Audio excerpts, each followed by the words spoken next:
Hi, everybody. Welcome to the Parallel Systems broadcast. On tonight's show, it's just me. We're doing a members Q&A. So these are questions that have been sent in by my lovely members over on Substack and also Patreon. So a big thank you for your fantastic questions. If you'd like to submit a question in the future, you can become a member over on Substack. It's where I post my financial articles, newsletter, which is an audio format newsletter. I also give stock picks, wealth preservation advice, and of course, you can take part in things like this. So without further ado, let's get to the episode. Hi, Mike. Do you have a target for gold to silver ratio where you want to sell silver for gold or sell silver for other assets?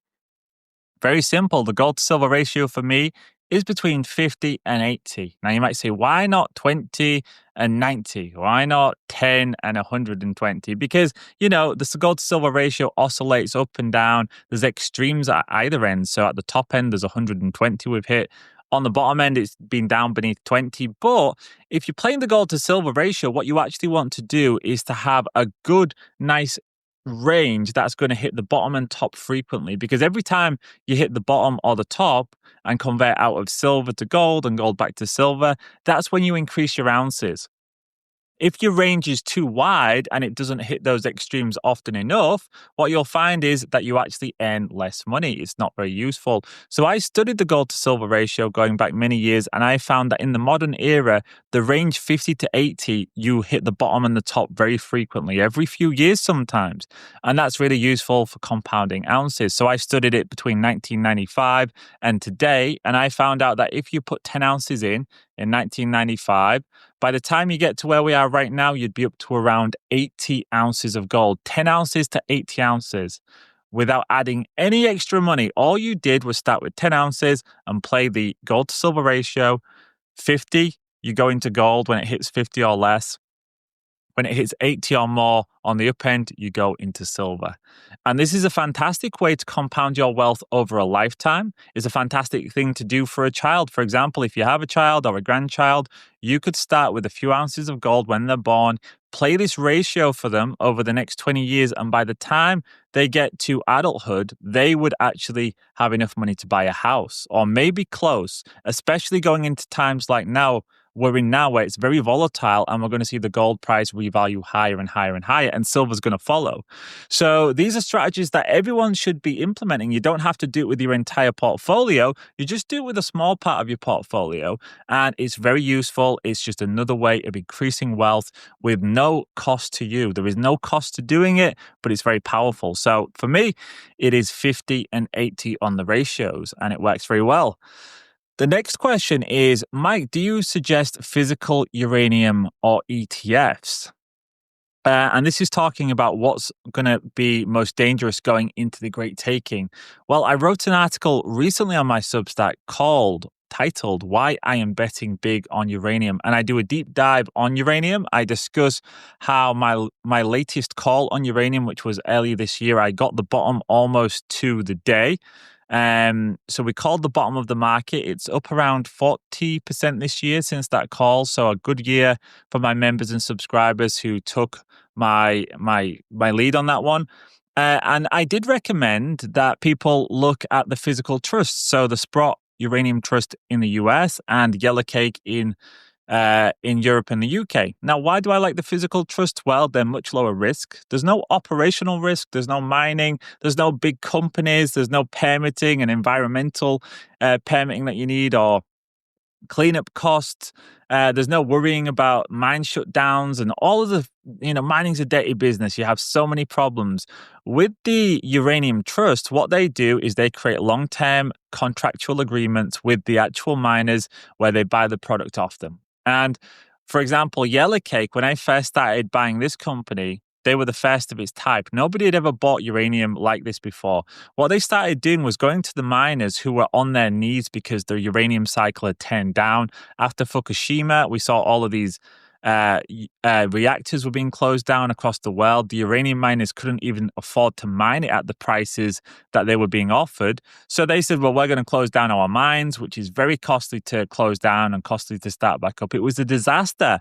So this company, Yellowcake, was formed in the UK, and they said, uranium's so cheap, we've done our maths and we know there's going to be a huge shortage. We believe people are going to have to go back to nuclear power. So we're just going to take advantage of this. And whilst uranium's super cheap, we're going to go to the miners and say, we'll buy your product at the spot price and we'll buy lots of it. And we'll create contractual agreements with you.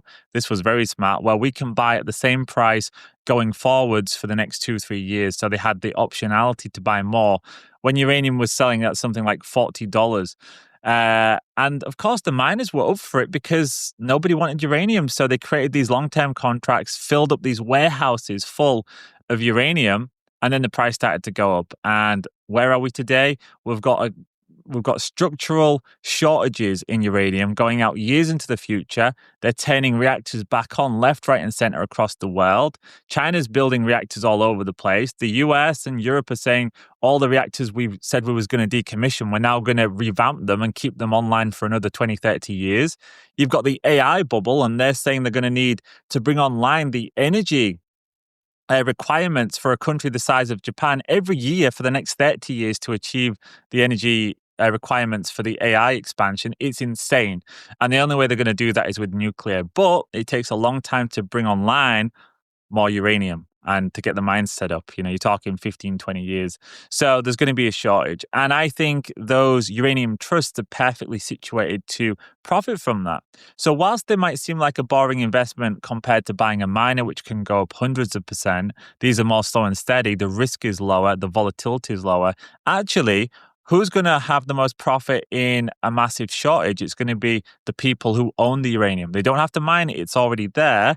And then they're going to have nations like the US or other nations like China desperate for this uranium come to them and say, we'll buy it.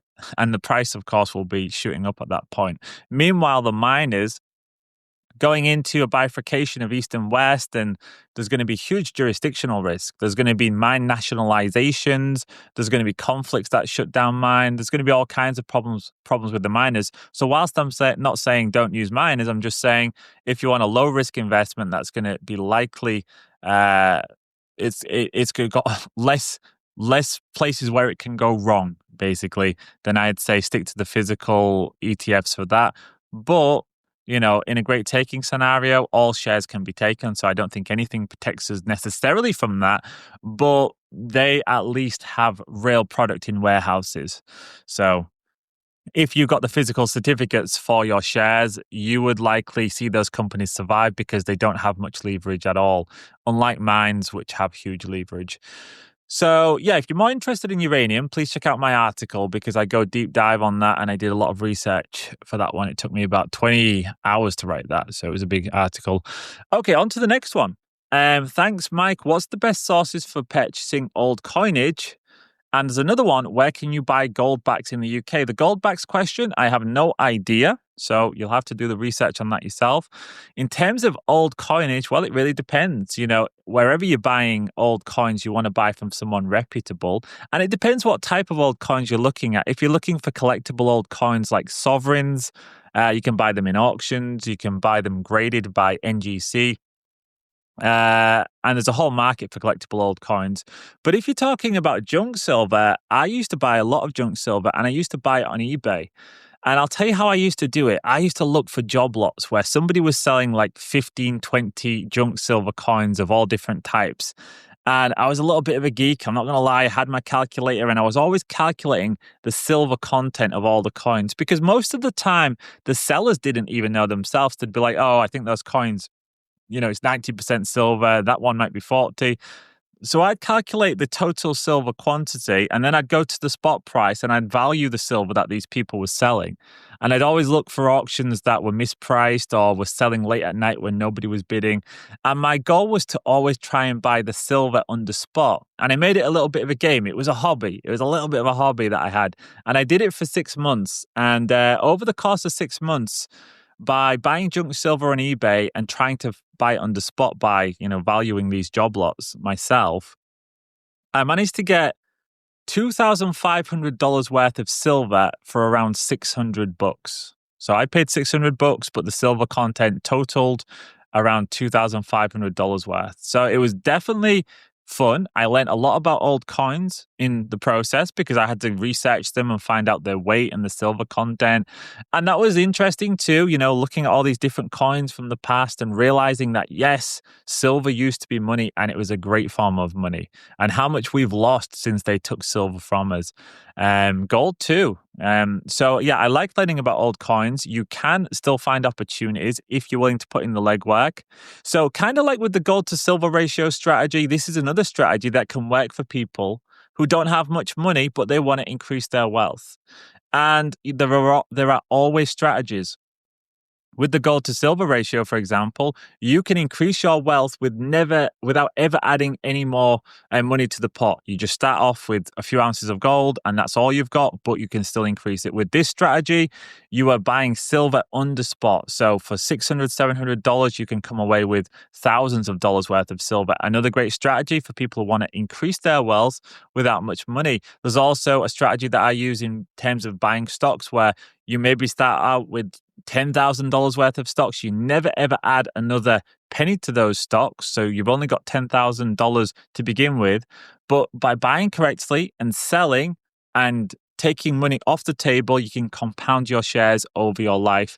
And the way you do that is if you buy a company and the shares go up 100%, you take 50% of the investment out. So that's your original stake. If it was 2,000, it doubles to 4,000. You take the 2,000 out and then you use that to buy more shares and you repeat it again and again and again. So you never add any more money to the original pot, but over the course of your lifetime, if you know how to buy well and you're a good value investor, you can keep compounding wealth. You can do this with ratios between acres and oil. In fact, the gold to oil ratio right now is at record extremes. So you can buy more barrels of oil today for a single ounce of gold than at any other point in history. So what does that tell us? Well, it either tells us gold is extremely overvalued or oil is extremely undervalued. And I don't think gold is overvalued. Not going into a reset where you've got trillions of dollars of treasuries flooding out of the system, out of debt-based assets, hundreds of trillions globally in terms of sovereign debt, and fiat currencies that are flooding now into this tiny market of gold and silver. So I don't think gold's overvalued. So what does that tell me? Well, it tells me we're going to see oil somehow find its way back up in the ratio. And the way it's going to do that is the oil price is going to go up a lot. Now, we don't know when it's going to happen, but these ratios always come back around. So I expect an oil shock kind of like the 1970s. Okay, one more question. Mike, won't the elite regularly use ETFs, gold ETFs, to manipulate the gold market? For example, they can do some heavy selling and the ETFs could be used to drive down the gold price, and then they could use these moments to purchase more gold bullion. Won't this manipulation become more of an issue as the institutions drive more money into gold ETFs? Well, I'll tell you a little story about the first ever silver ETF. The first ever silver ETF was SLV. And the original starting ounces for that silver ETF, it was hundreds of millions of ounces. They actually came from Warren Buffett, and not many people know this. Now, the way this happened is Warren Buffett, he was one of the people who is a notorious skeptic on gold, on silver, on commodities in general. He hated them. He always said, we don't invest in commodities. We can't stand it. We like income-bearing assets. Commodities are too volatile. And he kind of just didn't get them, basically. He didn't understand them. However, in 1990, no, when was it? It was 2000, I think. 1999, 2000. He bought a load of silver. He bought, I think it was something like a quarter of the world's supply for that year. It was a lot of silver. It was hundreds of millions of ounces. And everyone was shocked. Nobody could believe it. They said, oh my God, Warren Buffett's bought silver. We're all going to buy silver. Now, this wasn't like the Hunt brothers in the 1970s who cornered the silver market. I actually did a deep dive on this subject recently. I was writing about it. I know the stories quite well, but I shared it with my community. And the Hunt brothers, it was a different matter. They was cornering the silver market, and they did a damn good job of it until the Crimex and actually the Federal Reserve System were the ones who came down on the Hunt brothers. They ordered the Crimex to change the rules to wipe out the Hunt brothers, and it worked. But going back to Buffett, he wasn't trying to corner the market, but for whatever reason, he bought all this silver, and everyone was like, wow, he's bought silver, we're going to buy it. And sure enough, the silver price did start to go up, but it didn't go parabolic. It just increased. And then as fast as he'd bought it, one day he just sold it. And nobody knows with Warren Buffett when he's done this because you only find out during the Berkshire Hathaway annual reports. And I've studied his career quite extensively. I know Warren Buffett pretty well, not personally, but in terms of his career.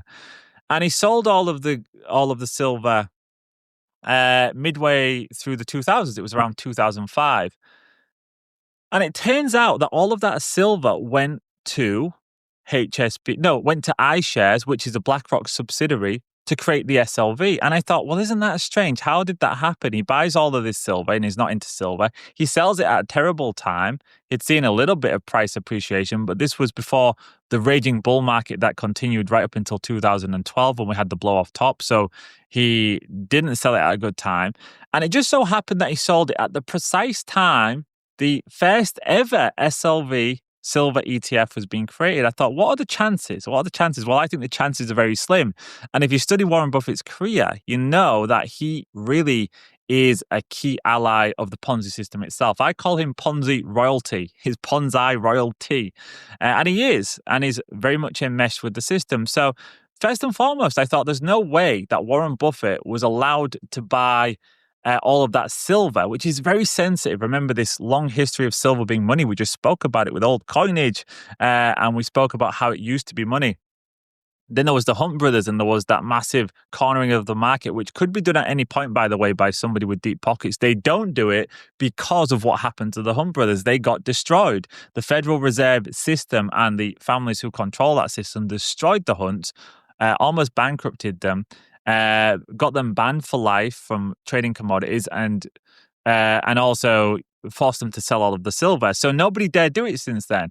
And Warren Buffett wasn't a fool and he couldn't stand silver anyways. So that he bought it, I was like, there's no way he did this without the say-so of the upper echelons of finance, which is the Federal Reserve System.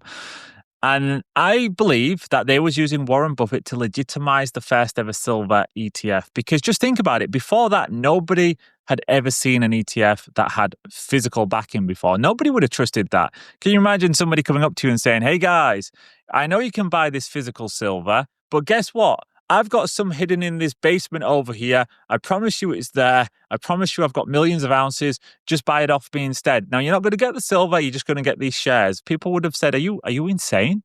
Are you crazy? I'm not doing that. But because Warren Buffett is the most, he's the most famous investor of the last 50 years, and he was revered, and everyone was watching his move like a hawk. Oh my God, he's bought silver. And then when he sold it, guess what? They watched that like a hawk too. And they watched exactly where it was said it went to, which was the SLV Silver ETF. So it immediately legitimized that ETF. They believed, we saw the silver in their minds. We saw the silver go from Buffett to these guys, and it legitimized it. And I think that's what it was all about. I think that's why Buffett went into silver, and I think it's why he exited silver just as the SLV was being created. Now, that has nothing to do with your question. I'm well aware of that, but it's an interesting story that I wanted to share with you, and you can read that story in further details in my recent article. And also, I go into details on the Hunt brothers too, which is, in my opinion, an even more fascinating story. Now, actually, I lied. I tell a lie. It does have something to do with your question. I've just reminded myself. Is won't they use ETFs to manipulate the gold market?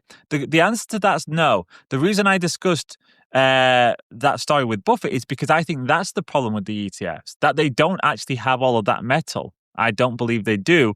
I believe there's a lot of claims for physical metals, but a lot of the so-called metal that's backing these ETFs is rehypothecated, is being loaned out. There's thousands of people using 1 ounce of gold because that's the way it works. I can take some gold off you and put it up as collateral, and then the person that's got a claim to mine can use their claim against my silver, which I've got a claim against your silver, and now they're going to use that and put it up as collateral. So you've got a long daisy chain of people using 1 ounce of gold, and they're all making claims to have 1 ounce of gold as collateral, but it's just a long line of dominoes.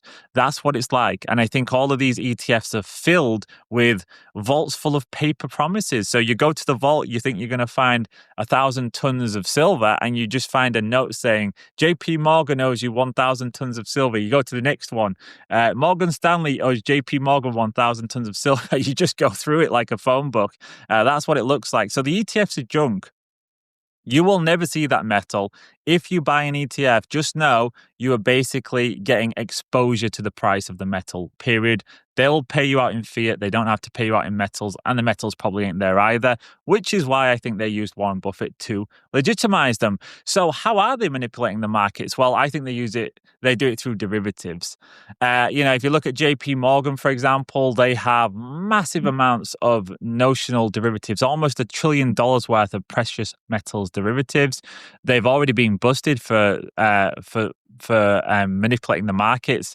From 2006 to 2016 or something, I think it was, they was manipulating silver. They even had to use RICO on them, which is usually reserved for organized crime. But the traders at JP Morgan were arrested under this.